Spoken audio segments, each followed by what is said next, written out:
இன்றே சப்ஸ்கிரைப் செய்து உங்கள் ஃபேவரட் ஷோகளை காணுங்கள்.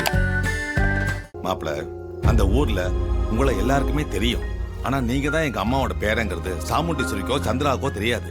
அவங்களுக்கு மட்டும் தெரிஞ்சா பெரிய பூகம்பமே வெடிக்குமே மாப்பிள. ஐயோ, ஆமல்ல. ஆமா மாப்பிள, இவ்வளவு நாள் உங்களை அன்பா பாசமா அக்கறையா பார்த்துக்கிட்டு இருந்த சாமுண்டீஸ்வரி இப்ப மாப்பிள்ளன்னு உங்ககிட்ட பிரியமா பேசுறாவ. இந்த விஷயம் மட்டும் தெரிஞ்சதுன்னா உடனே அவ தன்னோட கோர முகத்தை உங்ககிட்ட காட்ட ஆரம்பிச்சிருவா.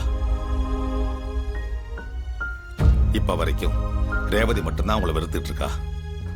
இந்த நிலைமையில நீங்க யாருங்கிற உண்மை தெரிஞ்சா அடுத்து என்ன நடக்குமோன்னு ரொம்ப கவலையா இருக்கு மாப்பிள. ஆமா மாமா, இது வரைக்கும் நம்ம பார்க்காத அளவுக்கு அத்தையோட கோபம் கொடூரமா இருக்கும்னு பயமா இருக்கு. இந்த லட்சணத்துல நீங்களும் நானும் நடந்தது எல்லாத்துக்கும் உடந்தையா வேற இருந்திருக்கும். அதை நினைச்சா இன்னும் பீதியாவது. ரோஹிணிக்கு எங்க அம்மா பிளட் கொடுக்கறதுக்கே சாமுண்டீஸ்வரி எவ்வளவு எதிர்ப்பு காட்டினா நீங்க பாத்தீங்கல்ல. தான் பெத்த பொண்ணோட உயிரை விட எங்க அம்மா மேல இருக்கிற கோவம் தான் அவளுக்கு ரொம்ப பெருசா போச்சு.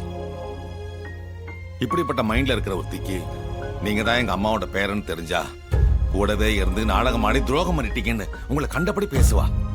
அப்புறம் உங்களை மன்னிக்கவே மாட்டா மாப்பிள. ஆமா, நீங்க சொல்றதெல்லாம் எனக்கும் தெரியும் மாப்பிள. ஆமா மாமா, இதை பத்திலாம் நான் யோசிக்காம இருப்பேனா? யோசிச்சேன்.